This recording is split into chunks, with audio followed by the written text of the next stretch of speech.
Great. Well, good evening, everybody, and thank you very much for coming along to the Seraphim Education Day for space.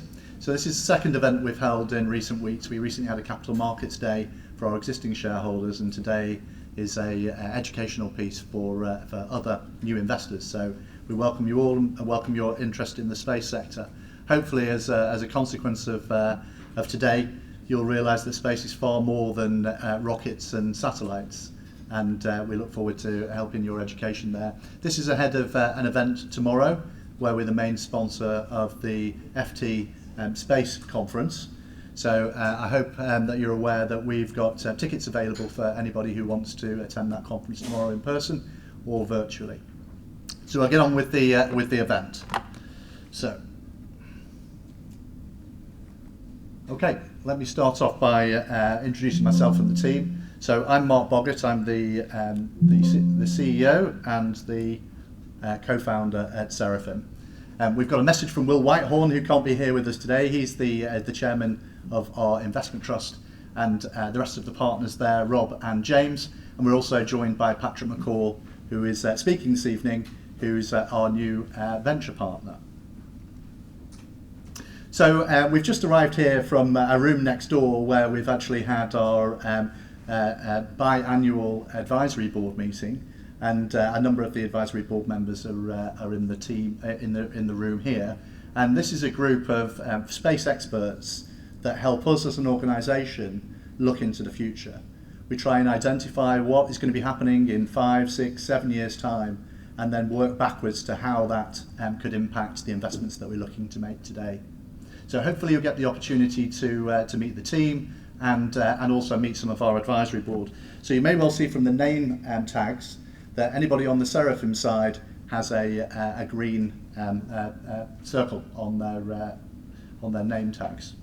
Now the main stars of today's show are the CEOs of our portfolio companies, the founders of the portfolio companies. They're here to talk today to give you the big picture and direct understanding, open to Q&A, so that you can learn more about their exciting businesses. So I'm going to start off with this introduction from Will Whitehorn, who is the chair of our investment trust.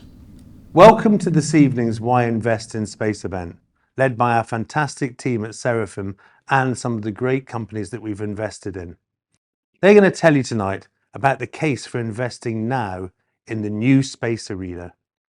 Now, in a galaxy far, far away and a long time ago, I once sat and helped to get the Commercial Space Launch Amendment Act 2004 through Congress. I was sitting with Elon Musk, a guy called Burt Rutan, who just developed a spaceship that had flown into space for the first time privately, a representative of Jeff Bezos.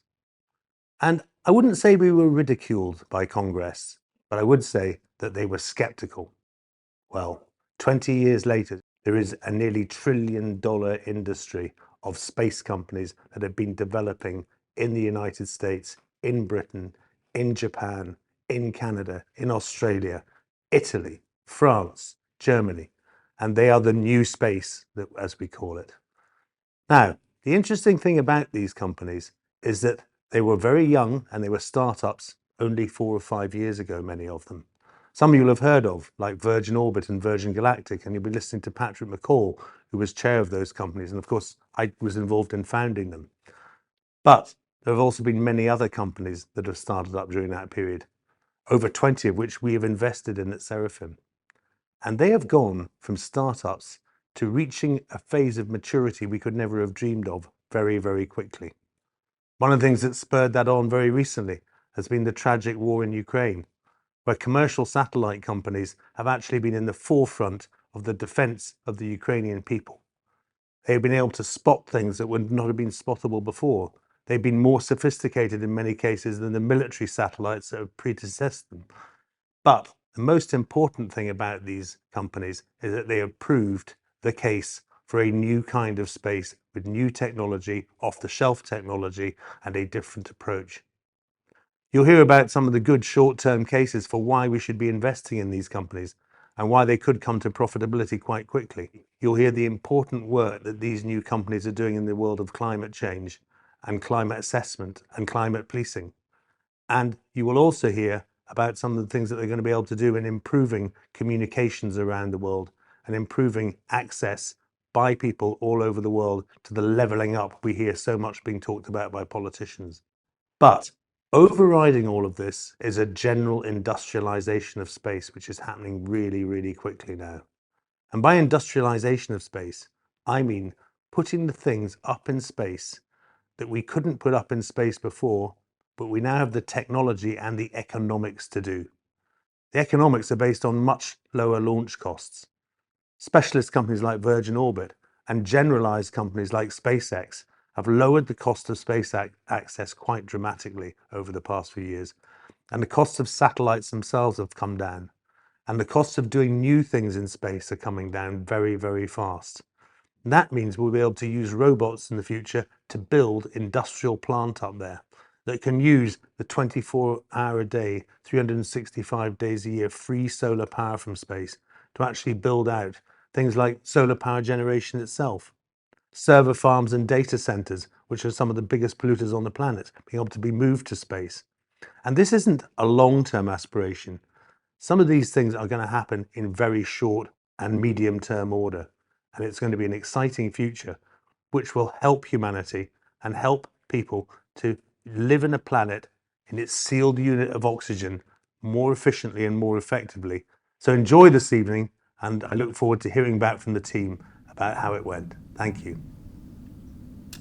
Great. Well, thank you, Will. I'm now going to talk you through at a high level why you should be considering investing in space, the case for space. So here's a chart. The left-hand side of the chart looks at the launch market. So Elon Musk has had a huge impact on the launch market over the last decade. In the 1980s, it cost more than $80,000 per kilo to send anything into space. And now, thanks to SpaceX, the price is now less than $1,000 per kilo. So behind SpaceX, there are 150 other rocket launch companies, many that you've not heard of, that are using reusability and 3D printed components in order to also drive down the price of the access to space. So the price for sending a kilo into space is set to continue to fall.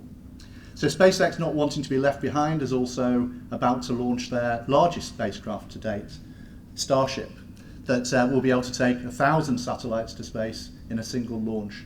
And they will also further drive down the cost of sending a kilo into space. So that's one side of the equation.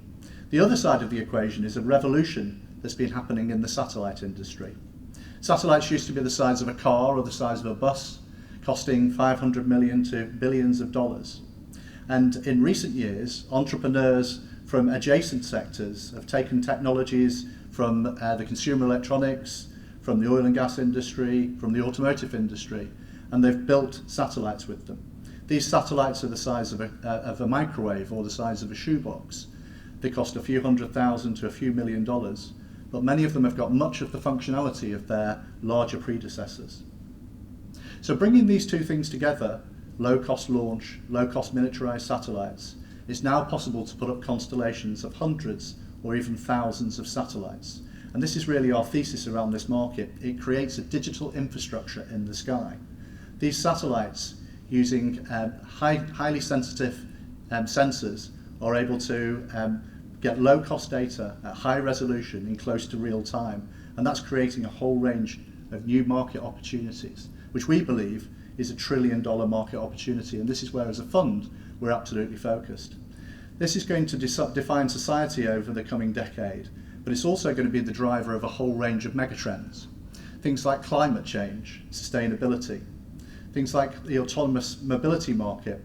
Space data is the driver of your autonomous vehicle, the flying taxi.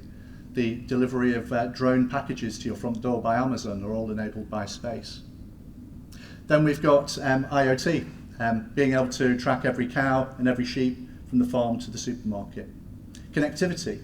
Half of the world today can't connect to the internet. Half of the world is on 5G, the other half of the world is on 0G.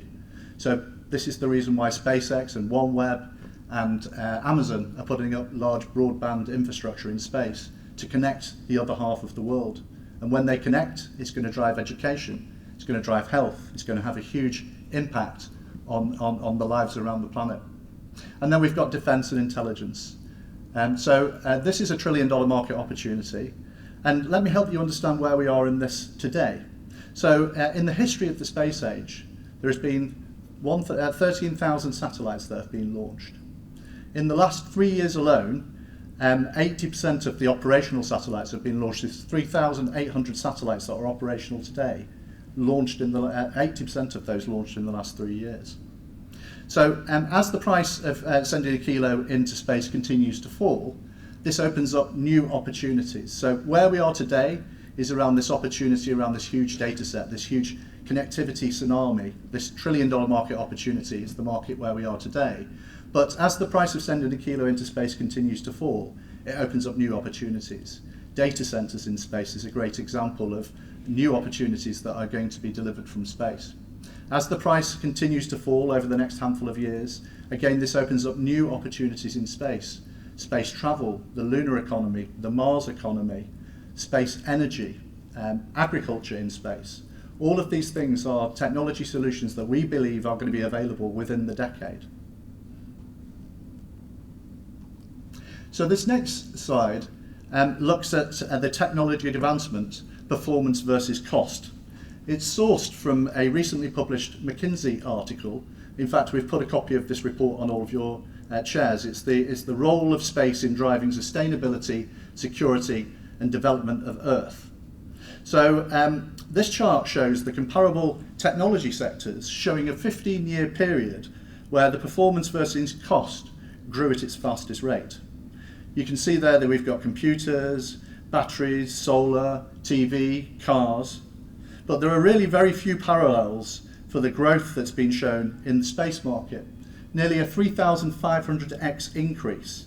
So the only comparable disruption of this magnitude is the transition of the mainframe to desktop in computing between the 70s and the 1980s.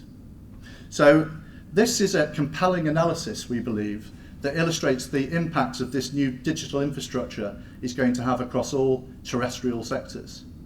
Everybody's aware of the impact that we've all received around GPS and how that's impacted our daily lives, a key utility in your mobile phone that you rely on every day. These new powerful satellites are going to provide new GPS-like services that are going to impact society and our daily lives and change the way that we live in ways that we simply can't imagine at the moment. So we sit here today in an environment of turmoil. There's higher interest rates, the markets are in decline. But I want to make the point here of a number of drivers that we believe are going to continue to drive the space market both in the short and the medium term. And these are global security, food security, climate and sustainability. So global security. So defence and intelligence has always been early adopter customers for this market. But the Ukraine has accelerated a trend that was already underway. Budgets in defence have seen increases that have not been seen for decades. NATO has launched a €1 billion fund to help them access new technologies. And we believe that much of this budget will find its way into the space domain, underpinning growth in this market in the next year and for the next 5 years. Then we've got food security. In recent years, several major drivers have put the world off track in their attempt to end world hunger by 2030. The challenges have been around COVID and the pandemic, but this has been exacerbated by the war in Ukraine. Nations are now focused on food supply, food security, and are putting the necessary budgets in place to protect themselves. And again, we believe this is going to be a major driver for the space domain. Climate and extreme weather events. So these are becoming more frequent. We've got the coldest weather on record. We've got the highest rainfall on record. Flooding, hurricanes, typhoon, forest fires. They're getting worse. The world needs to get better prepared, to use existing resources more efficiently and to be able to respond with humanitarian efforts and aid and support the rebuilding after these events. Insurance is a $5.5 trillion industry that grew at 13% last year. It's focused on using space data and satellite data to reduce its risks. And this is going to underpin the space domain for the years ahead.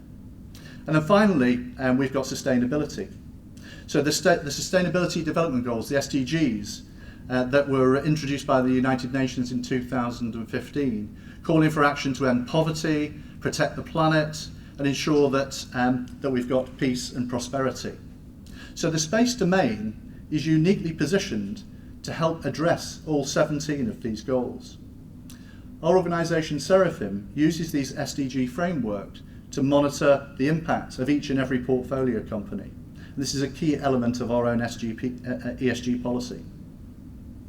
Indeed, we believe that data from space that all the companies that are reporting against ESG will need to collect over the years ahead is going to itself represent a huge growth opportunity for the space market. So let me give you a flavour of some of the companies that aren't presenting here today and help you understand how they're impactful within the SDG framework. So ICEYE is one of our portfolio companies that has the world's largest constellation of radar satellites. These radars are able to see the ground in 50 centimetre resolution in day or night.